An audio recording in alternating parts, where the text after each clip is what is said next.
Morning YouTube. After a successful first birthday party for my youngest son Garrett. Happy first birthday, Garrett! How is it? Got a bit of an icing beard going on, buddy. It's now the next day and it's time for breakfast. Got some there potatoes. Gonna make an omelet soon. Got a little bread, a little cheese. Check that out. I made hash browns. They look alright. Of course, any breakfast wouldn't be breakfast without bacon. So today we are going to need all that food for strength because we are going to be making a 6-hour drive to go look at my number 4 favorite car on the planet. I'm really hoping it's perfect because I want to come home with it, but if not, I do have a backup car already in line that's about half the price of this one. It's not as nice, but it is almost the same car. You'll see once we get there. I'll give you another update on the road somewhere driving across the state. Checking in, everybody. So we made it there. I already made the deal. I don't want to say too much about it. I'm not sure if some of you eagle-eyed viewers can actually tell what I'm driving in right now.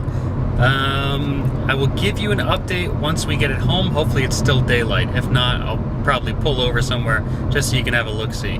But it was a very good deal. We'll get more into that in a little bit. Okay, see you there. So time really flies when you're not making any content. I mean, these days just kind of blur together.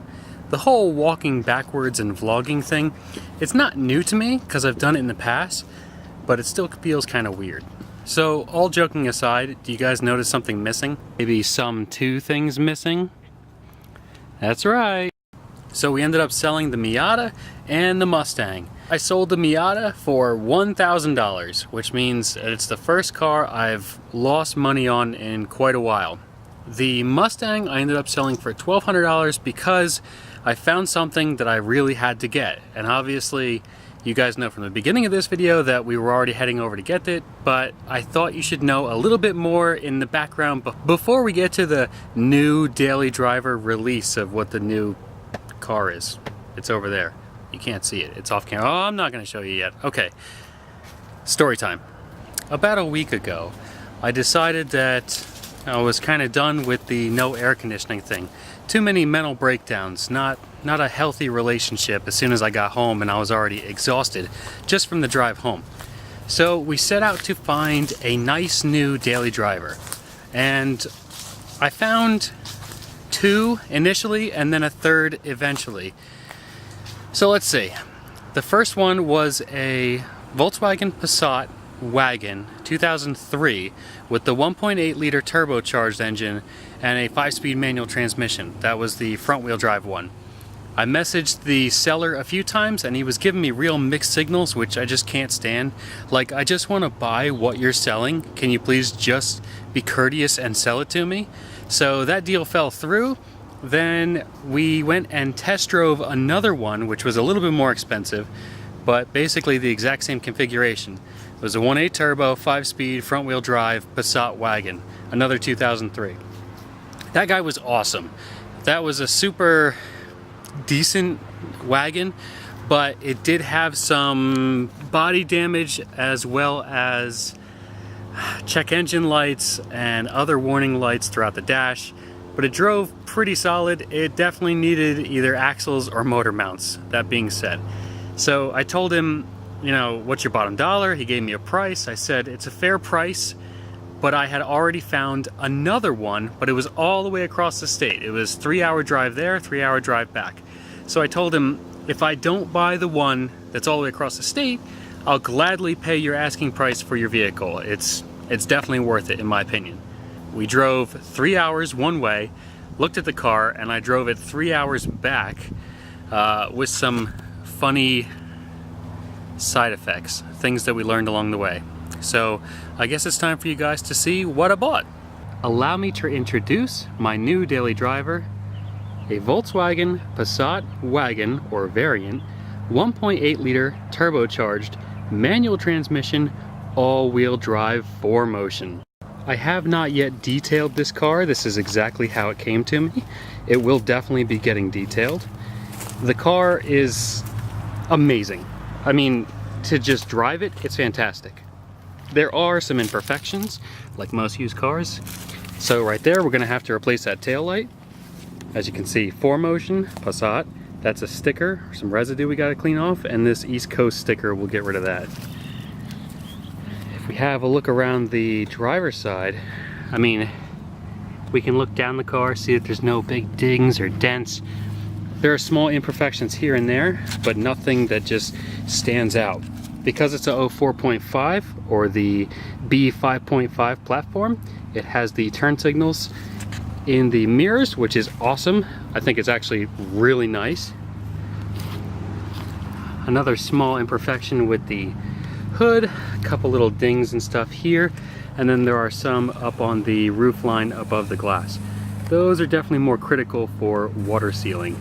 Headlight housings will have to be replaced or polished out. If we have a look inside, you can first notice that I have fully working door locks, which is amazing. Can't tell you how long it's been. This floor was actually cleaner when I got it. This is just from the sand that's, you know, everywhere on my property. Some Tic Tacs.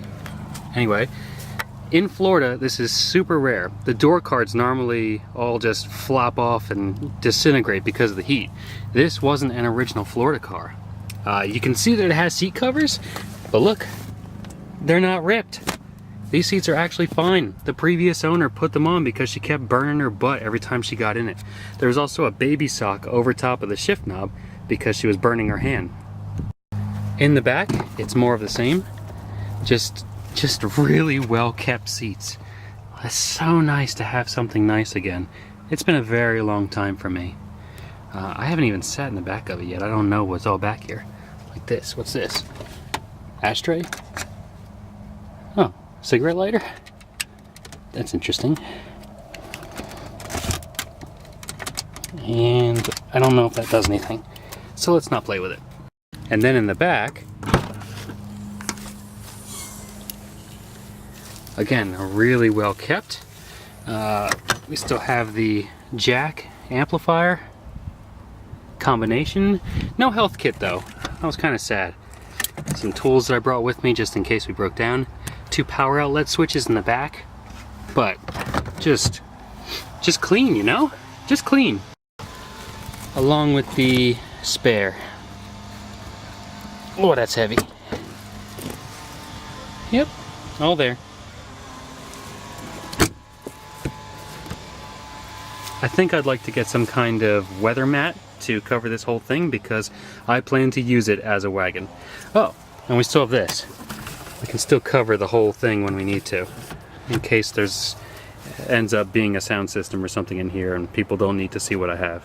Under the hood, we have that 1.8 liter turbocharged motor that I was telling you about. This one is rated at 170 horsepower and 170 foot-pounds of torque. I've already been talking with my local Volkswagen tuner in Vero Beach, and we should be able to get this thing in the 280s, so that should make for a very fun daily driver. I already changed the in-cabin air filter, which I'll show a picture of right now. That thing was so grot, as the Mighty Car Mods guys say. Disgusting. I advise anyone to change their in-cabin air filter if they never have. What I find amazing about these Passats is that it's in the longitudinal direction. So the turbo's right there. Fairly easy to get to compared to most Volkswagens. Instead of it being turned sideways and then up against the firewall. Wow, this bay is still really hot. I do know one thing I have to fix immediately. This washer fluid reservoir tank leaks real bad. I'm guessing it's the pump O-ring that's shot on the inside. We'll probably make a video about removing this inner fender liner and replacing that pump probably sooner than later.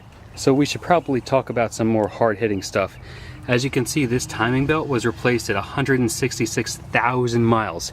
So where is it now? This Passat wagon currently sits at 193,085 miles. But let me start it for you.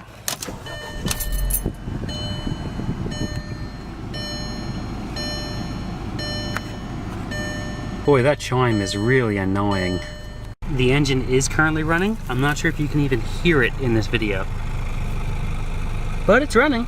So everything works in this car. Stereo's great, which is amazing for this stupid monsoon head unit.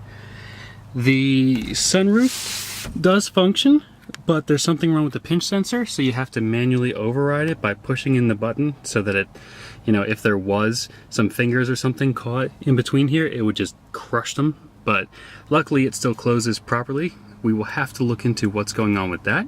I'm going to be removing the seat covers because I just like the all clean look of the leather or leatherette interior. All the gauges and the lights work, everything inside. I just said all the lights work. This light, which lights up both of these things, I think you have to either go all the way to the 4 or the 2 and you pull out with this knob to replace that light. We'll be doing that in another episode. Heated seats work, cruise control works, everything works that's important on this car. I'm trying to think of something that doesn't work other than the washer fluid reservoir, which I would consider important. I've been using air quotes a lot this episode, so sorry for that. So something that's really special about this combination, because the Germans keep such excellent records, I was able to find out how many of this exact car were built. Take a guess. Total production of all of them in all the colors is somewhere just over 1,000 for the 2004s. That's Passat variant with a stick and all-wheel drive and the 1.8 turbo. My color combination with my interior with, you know, that 1.8 turbo 5-speed all-wheel drive is a 1 of 31 of these ever produced for the United States. So in the entire United States, only 31 of these exist, and I have no idea how many have been wrecked since. So I guess the last thing to talk about is the price. Now, I didn't realize what had happened with the price until a few days after I bought it. So this thing was originally listed on Craigslist for $2,100. And when I spoke to the owner, I mean, everything was great. Everything sounded amazing about the car. It almost sounded too good to be true. So we decided to do the whole trip, the 3 hours. When we drove across the state, we were about a half hour into the drive because I had to bring my wife along because I needed a person to drive the Kia back. About a half hour into the trip, the guy gives me a call and says, "We can't find the title." That's like the worst news I could possibly hear. And I said, okay, well, that really sucks. That's a huge part of buying a car. Especially since the deal seemed too good already. $2,100 for this car is well below Kelley Blue Book pricing for it. So I said, okay, well, I'm still willing to come out and look at it. And he says, well, you know, we will honor everything. We will get a new title made up for it the next day. This was a Sunday that I went and looked at it, so we had to wait till the tax collectors were open on Monday. So if he went on Monday, he would airship me the title, signed and everything to me so that it would be here on, say, Tuesday. I said, okay, I don't feel good about this, but I'm still willing to come and look at the car. So I went, looked at it, test drove it. I was like, wow, this thing is cherry. Even with 193,000 miles, it drives basically better than the Kia with 90,000 miles. So that says something for a well-maintained car. And compared to the 1.8 turbo car that I drove the other night, this thing is at least 10 times nicer, truthfully.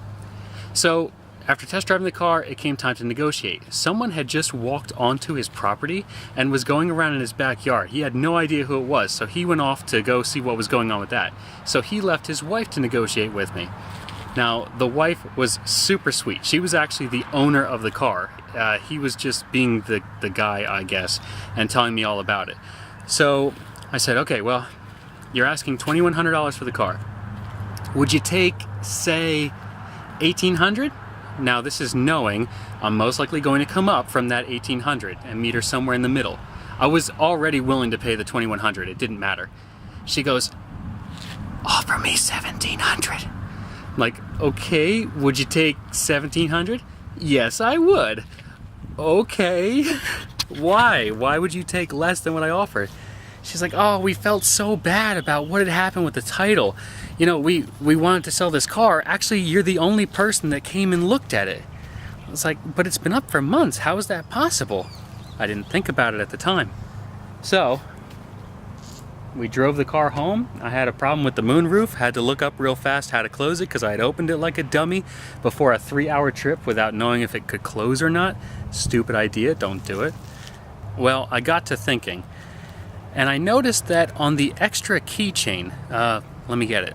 The extra key said Passat, and then when I got home, I checked the listing again, and it was also written as Passat. Now, if you type in Passat, you will not find this car. It was not available. So anyone looking for a Passat would never find it. I found it by searching for Volkswagen turbocharged and manual, and it happened to come up. So if I had not searched Craigslist that way, I never would have found it. So to wrap everything up, I am now the proud owner of this 2004.5 Passat Wagon turbo all-wheel drive manual transmission beauty. I have no other words to describe it. It drives super nice. It's so comfortable. It has such good AC. I love driving it. It is so choice. If you have the means, I highly recommend picking one up. I'm super excited about buying it for $1,700. That actually left me with a little bit of extra spending money from selling both the Miata and the Mustang. So I think it's time to finally go to Harbor Freight. I think I'm going to get Leon to help me out. He is a much better mechanic and tool guy than I am. So we will probably make an episode out of going to Harbor Freight and picking out all the stuff I need to keep working on the Datsun. The Datsun is not dead.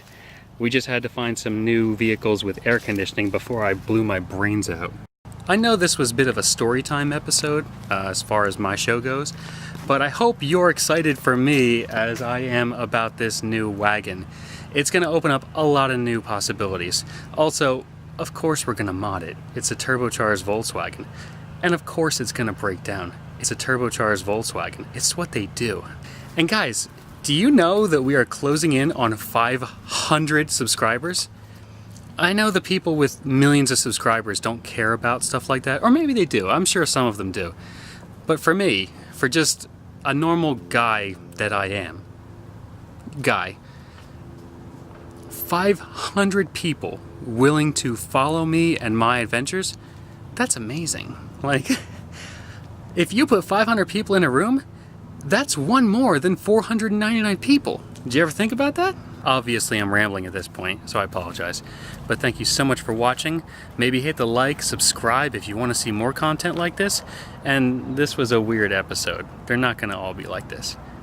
Thanks for watching. We'll see you on the next one.